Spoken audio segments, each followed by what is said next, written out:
Hello, my name is Marcos Ballesteros, and today I am here to talk about Frankenstein by Mary Shelley. To begin with, I would like to talk about the genres that the book belongs to. Mainly, it is, of course, a horror book. How can I talk about Frankenstein without talking about horror? Frankenstein's monster is one of the most well-known creatures, and now that Halloween is coming up, that becomes very apparent.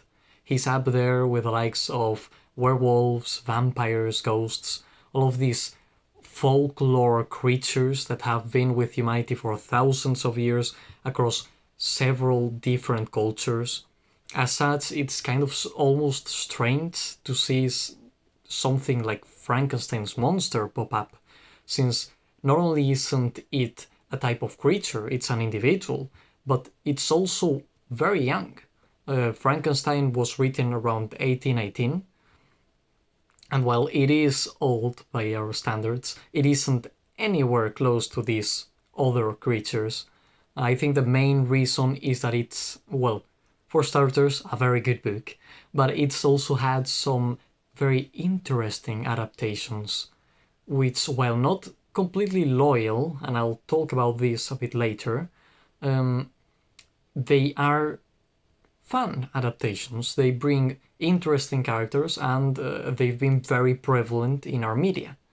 The second genre of the book, I would say, is probably science fiction.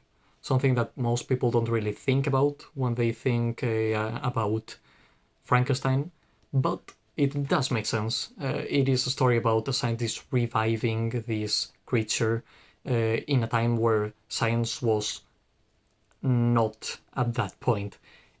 You could argue it isn't even at that point nowadays. Lastly, the last genre that I would dump this book into would probably be introspection.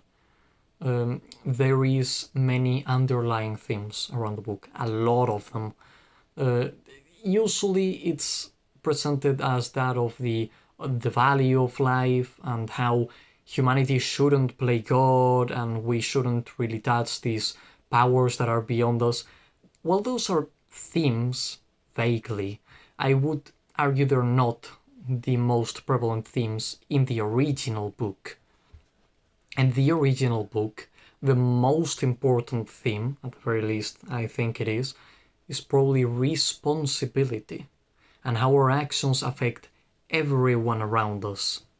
It's such a good theme and it's so well done in the book, and I am so frustrated because it isn't played upon in most of the adaptations that have occurred throughout the years. Talking a bit more about the book proper, bit of a synopsis, we start through the beginning, and our protagonist is neither Dr. Frankenstein nor his monster. It's one Robert Wallace, a failed poet that decides to go and live an adventure after reading many books about adventures.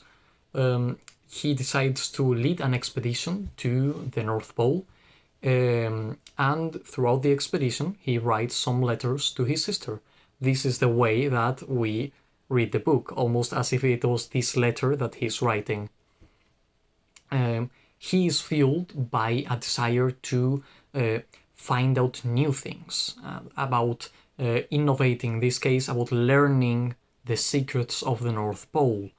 This gives a bit of a parallelism with Frankenstein, especially in the latest part of the book. In the ending, this becomes very prevalent. As he goes on this expedition to the North Pole, we actually find Frankenstein stranded in a iceberg, dying of hunger, thirst, and exposure to the elements. After he's rescued by the crew, he starts to tell his tale, and that is when we get to the book proper. Something that I find very fun about the book is that Frankenstein is the narrator of the story, and he is a very unreliable narrator because he's telling his side of the story, while the monster's side is left mostly to our imagination, which is a very cool touch, I think.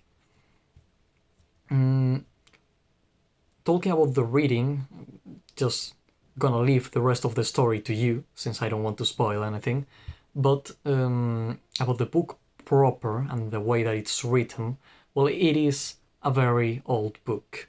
It was, as I said, written in 1818, so the writing is kind of heavy and very verbose. It is hard to get into, I will admit, but if you've got the time and commitment to get through the starting portion, I think it gets very engaging and very gripping. I honestly enjoyed it a lot, and I would recommend it to everyone, especially if you found what I said about these characters curious. If it piqued your curiosity and you want to get to know more about these characters, please give it a try. If you get to like halfway and you can't go through, then you can just leave it at that. But I think it's worth pushing past that bit more boring start that the book has. I think that's it. So thanks a lot for watching my video, and I'll see you guys. Bye bye!